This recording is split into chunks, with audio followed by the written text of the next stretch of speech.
je vais vous le dire, moi, les V en général, là, que ce soit un V ou un Blackwing, surtout les Blackwing, c'est dans mes véhicules préférés. Oui. Je vais vous dire, avoir un deuxième véhicule et pas avoir d'hiver, là, ça serait dans mes top choix de loin. Regardez.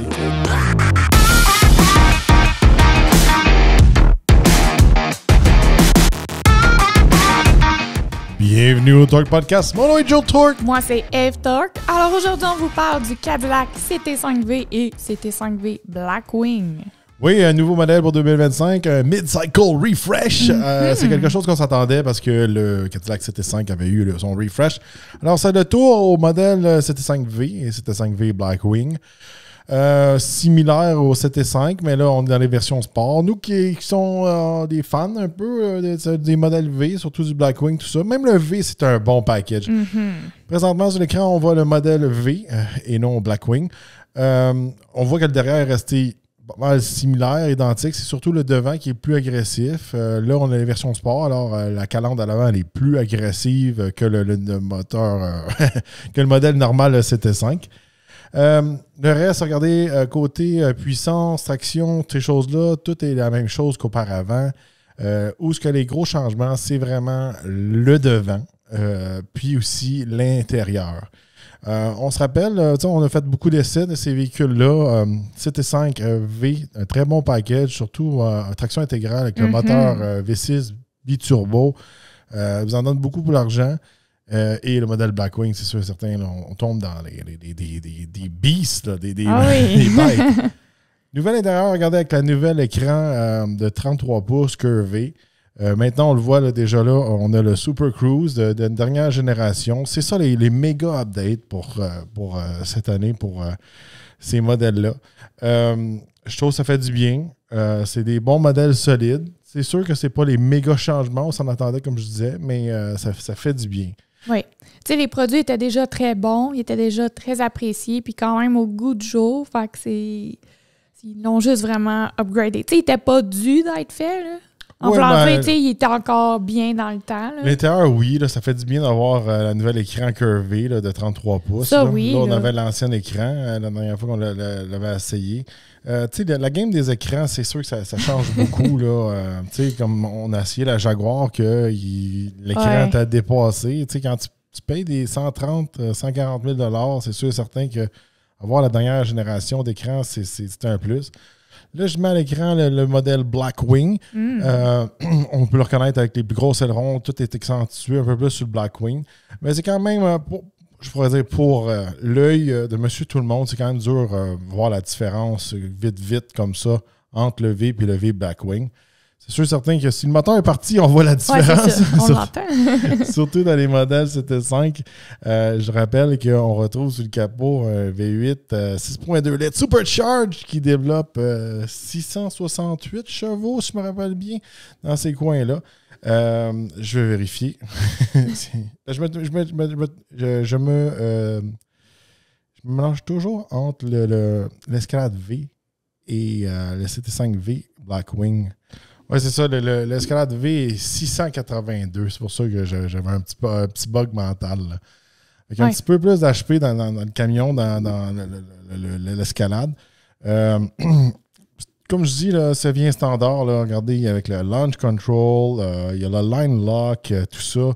Il y avait tout déjà ça. Le gros changement, c'est vraiment, encore une fois, là, on a plus de technologie. On a le Google Built-in avec le Google Assistant, le Google Maps.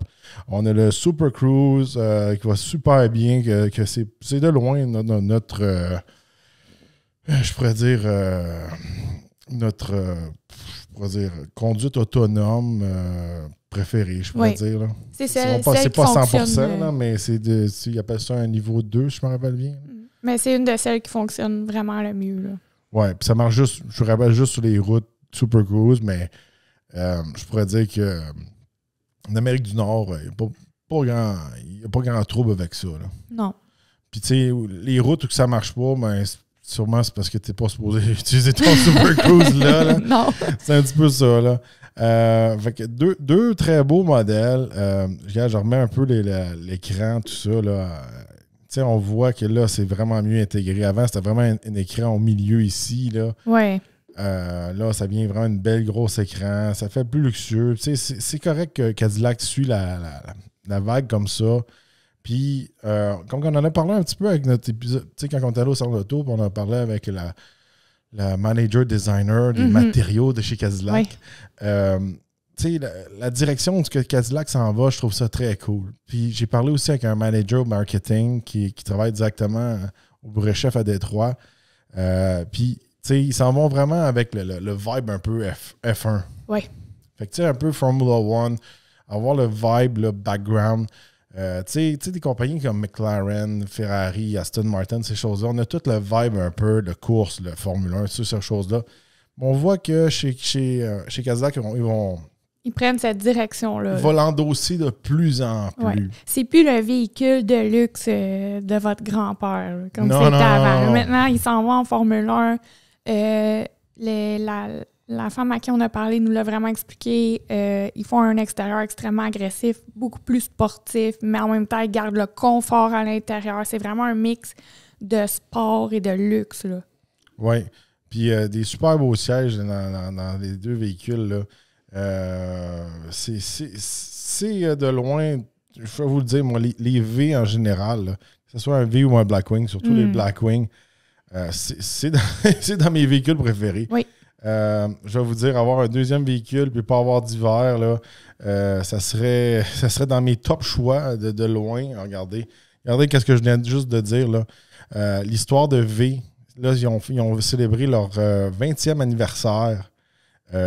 Puis quand je le ralentis, je suis fatiguant. Là, c'est parce que moi, j'ai grandi un peu avec ces générations-là. Là, le Gen 1, Gen 2, ces affaires-là. Ça, c'est les premières Cadillac qui ont mis sur la piste de course. Puis dans ce temps-là, là, en 2004, là, on avait en tête encore l'image de gros bateaux, gros Cadillac, quasiment le char à l'hélice rose. Là, oui. Puis c'était la première fois qu'il était sur la piste de course. Là, puis c'était un gros statement. Puis c'était tellement cool ces V-là quand ils ont sorti ça. Là. Puis là, on continue à le faire. Là, ils ont continué à le développer. C'est vraiment le fun. Là, ça, c'est pas il n'y a pas de course, celui-là. Celui-là, il est de la route. Mais même dans les 24 heures là, pas du Mans, mais je veux dire Rolex et ces choses-là. Oui. Mais du Mans aussi, là, il y en a de plus en plus. Celui-là est iconique. Ce véhicule-là, je l'ai déjà vu en vrai. Il est très cool. Là, ça, c'est la legit. Là. Ça, c'est un CTSV. Ouais. Ça, c'est un CTSV coupe. Ils n'en font plus de ça. Mais c'était très cool. J'ai un de mes amis qui en a un, Rob Dem. Il a eu ça pendant longtemps, puis il l'avait modifié avec Langenfelter. Ça ici, regarde, on revient.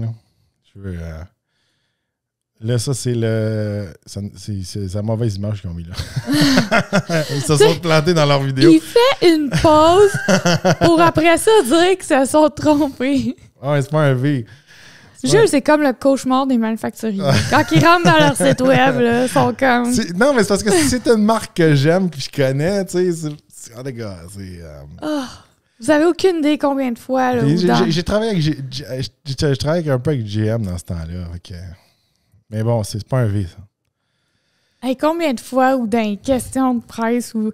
Tu sais, Jules, c'est comme le gars à la fin qui se fait pogner à côté. Là, arrête de poser tes questions. On se le fait moins poser depuis qu'on est un média classé genre journaliste. Là.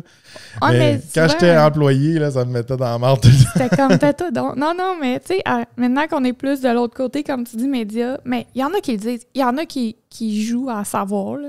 C'est comme, puis là, ils inventent de quoi, puis là, t'es comme, c'est de la bullshit. Puis il y en a qui sont comme, attends, je le sais pas, mais t'as tel ingénieur qui s'en vient, il va te répondre. Ouais. C'est ça, j'aime tellement mieux ça, qu'ils nous plug, tu sais, qu'ils nous disent, comme, je sais même pas quoi répondre à ta question. Ouais, puis tu sais, l'affaire aussi, je veux dire, tous ces employés-là, tu sais, ils sont pas sous serment, mais tu sais, ils sont sous des contrats, ces affaires-là. Il y a beaucoup de choses qu'ils peuvent pas dire. Ils sont un peu avec une muselière, là. Mais c'est sûr, c'est parce qu'à un moment donné. Des fois, moi, j'aime mieux qu'ils me disent, genre, je peux pas te le dire. J'ai pas le droit de te le dire. On aime mieux se faire dire ça. Puis c'est normal qu'il y a des choses qu'ils n'ont pas le droit de dire. Quand tu es en train de développer des nouveaux produits, puis tout, là. Hey, vous savez, ça existe, hein, l'espionnage industriel et compagnie. C'est pas juste d'un film, hein?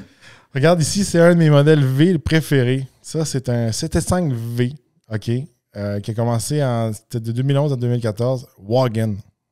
Tu vois ça, là, mettons, des YouTubers ou des journalistes, peu importe, ils achètent plein de véhicules, là, puis des fois, ils achètent des véhicules qui coûtent moins cher ou plus vintage. Tu vois comme... Ça serait le genre de véhicule que j'achèterais. Si j'aurais un gros budget, là, avec un gros garage, là, ça, c'est le genre d'affaire, là, un CT5V Wagon là, en bon état. Ça je l'achèterais, ça. Hey, ça va nous prendre combien de garage? Juste là, quand que... Hey, ça, c'est drôle. Quand, mettons, on regarde des maisons, là...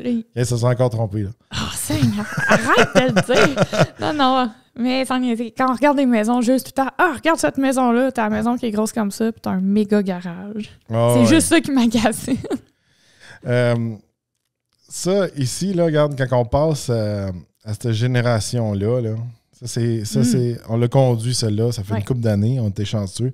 Ça, c'est un CTSV, mais là, c'est là qu'on commençait à mettre là, vraiment beaucoup de chevaux sous le capot. Oui. Du 650. C'est là qu'on avait le moteur de la Corvette Z06.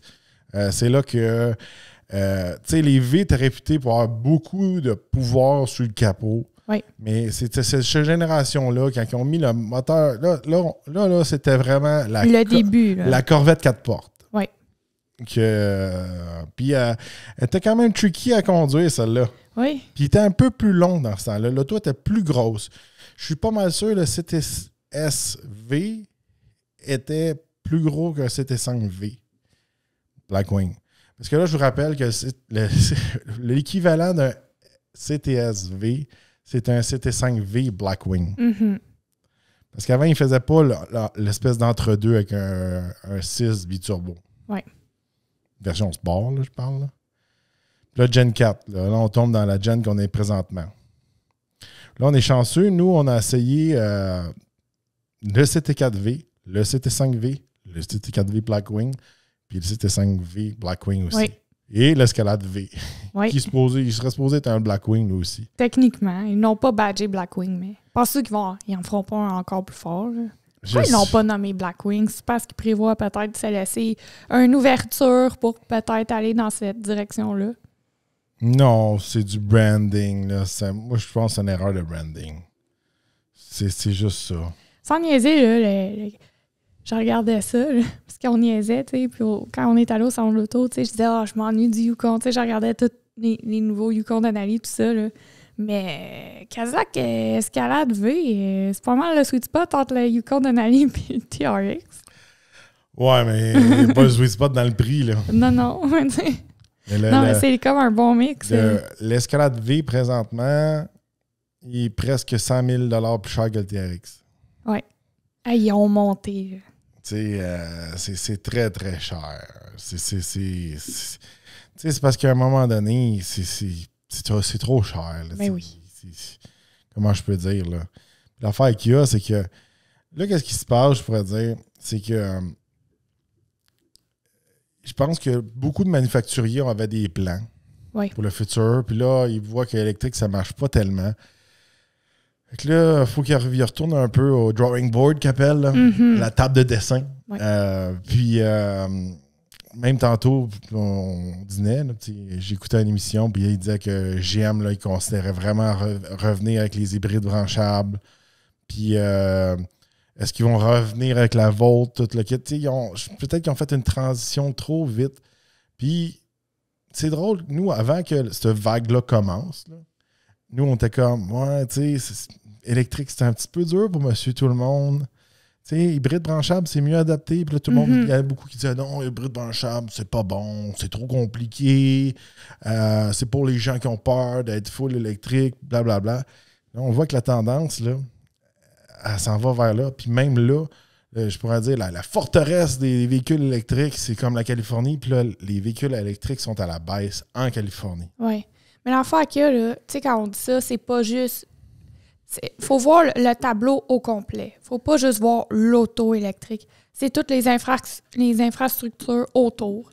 C'est tous les changements que les commerces, les concessionnaires, les manufacturiers, tu sais, c'est tous les changements qu'eux doivent faire pour répondre aux besoins. Tu sais, on a croisé quelqu'un à la soirée VIP au salon de l'auto, là, puis il nous expliquait comme, mettons, pour Mercedes, ils demandent tant de chargeurs de tel niveau, tant de chargeurs de tel niveau. C'est des investissements quasiment monstre. level million. Là. Monstre. Là, présentement, aux États-Unis, sans virer dans un épisode électrique, il y a une grosse pétition qui a été signée par plus de 5000 concessionnaires, si je me rappelle bien, pour mettre pression sur le gouvernement, sur Biden, etc., pour ralentir la transition électrique, repousser ça, parce que là, ils disent « Vous nous poussez tous ces véhicules-là, puis on n'est pas capable de les vendre. Le monde n'en veut pas. » Et là, ils disent comme, nous, les concessionnaires sont comme, on n'en vend pas, il faut faire des changements dans le garage, il faut faire des changements pour les chargeurs, etc., etc. Tu sais, c'est un petit peu ça que je vais emmener. On revient à Cadillac, là, parce que je veux pas... Non, pas déraper dans les... Oui. Mais tu sais, on voit que... Tu me parlais de l'escalade V, puis pourquoi je m'en allais là, parce que là, ils ont sorti l'escalade IQ qu'on a vu au Salon de l'Auto de Montréal, qui va être sûrement autant performant, si c'est pas plus performant que le V. C'est ça. Pas aussi le fun, ça, c'est sûr. C'est ça, pas que des squats à shifter comme une corvette, là. Hey, ça, avoue que c'était vraiment malade. Moi, j'adorais ça. J'adore ça. J'adore ça. Sans niaiser, c'était vraiment badass, ça. C'est comme t'as le méga Cadillac Escalade qui est comme, il écrase. C'était fou, là. L'affaire qu'il y a, c'est que, mettons, tu décolles avec un Raptor R ou un TRX. C'est cool. Puis si tu connais ça un peu, t'en attends un peu. Puis ça décolle, ça fait un bruit de l'enfer. Ça flex tout. Mais je vous dis, l'enveloppe Cadillac, l'enveloppe Escalade rend ça magique. C'est ça. Puis, tu sais, le truck, il flex, il fait un squat par en arrière. Ah ouais. Puis je vous dis, je pense que c'est lui qui fait le plus de bruit des trois. Si on compare, mettons, un Raptor R, un TRX, puis un Escalade V, le V, il crie. Puis quand il chiffre, là, c'est tac, tac. C'est lui qui fait la meilleure job côté transmission, là. C'est juste malade. Il est moins puissant, techniquement. Oui, mais tu sais, j'essaie de mettre des mots là-dessus pour les gens, soit qui n'ont jamais vu de vidéo de ça ou qui ne l'ont jamais vu en vrai. On va le mettre en vidéo. On va le mettre, là, mais écoutez, c'est malade. C'est le gros Cadillac Escalade. Là, tous les frustrés qui sont comme, tu sais, les gens qui ont des escalades, c'est des fraîchis. Mais là, tu fais ça, c'est comme... son cerveau vient d'éclater. L'affaire qu'il y a, c'est que, tu sais, comment je veux dire, le TRX puis le Raptor R sont faits plus pour du hors-route, sont faits plus pour travailler. Mais le V, on dirait que la transmission est plus guirée pour la performance. Puis quand ça chiffre, là, tac, tac, tac, ça pète. Puis... Sans niaiser, on a eu tellement de fun avec cet essai routier-là. C'était malade. Oh my God. Ça, tu sais, des fois, on dit comme moi, j'étais content de le retourner. Lui, on voulait pas le retourner. Non, lui, on l'aurait bien adopté. Ouais, on l'aurait mis dans le garage à côté de la wagon là, que je vous dis. Ouais, faudrait faire une liste à un moment donné, mais tu sais, juste pour le fun, parce qu'on s'entend, c'est des véhicules extrêmement chers, que c'est pas tout le monde qui achète. Mais tu sais, juste une liste comme, c'est quel véhicule qu'on n'aurait pas voulu ramener en essai routier, puis ceux qu'on voulait ramener après 2 jours. Ouais, on le dit, on se gêne pas. Non, je dis souvent des Jeep Wrangler ou des Gladiator, des fois. C'est un véhicule que je trouve très cool, mais à la fin de la semaine, je suis tanné, genre. Ouais. On le dit souvent. Alors, dites-nous dans les commentaires, c'est lequel votre Cadillac V préféré de toutes les générations? Lequel que vous considéreriez peut-être acheter ou mettre dans votre collection imaginaire? Dans votre collection ou à Forza? Ah, à Forza, à Forza, je suis rendu à 700 véhicules uniques. Ah, c'est ça. Ouais, ça fait, je l'ai pogné hier soir. Oh, Seigneur! Hey, Jules, c'est sa vie. Dans le jour, il travaille à tester les véhicules, puis le soir, il travaille à construire ses véhicules au Xbox. Je teste des véhicules. ça. Puis moi, je suis rendue comme ma mère que je niaisais quand j'étais jeune. Maintenant, j'ai failli dire au Nintendo. Au Nintendo. Non, ma mère disait non, mais là, ça. ils ont fait un package de voitures chinoises. Là. C'était weird comme package, mais je trouve ça le fun parce que ça nous fait découvrir des marques qu'on connaît pas. Ouais. Des Lingco, puis des Wuling, puis des... En tout cas, il y en a une couple, là. Je commence à... Tu sais, je me dis, peut-être que je devrais faire un épisode découvrir toutes les marques automobiles chinoises. Dites-nous dans les commentaires si ça vous intéresse, quelque chose de genre. Ouais, fait qu'on a dérapé, mais c'était correct. Alors, n'oubliez pas de liker et partager la vidéo. Et on se retrouve dans un prochain podcast.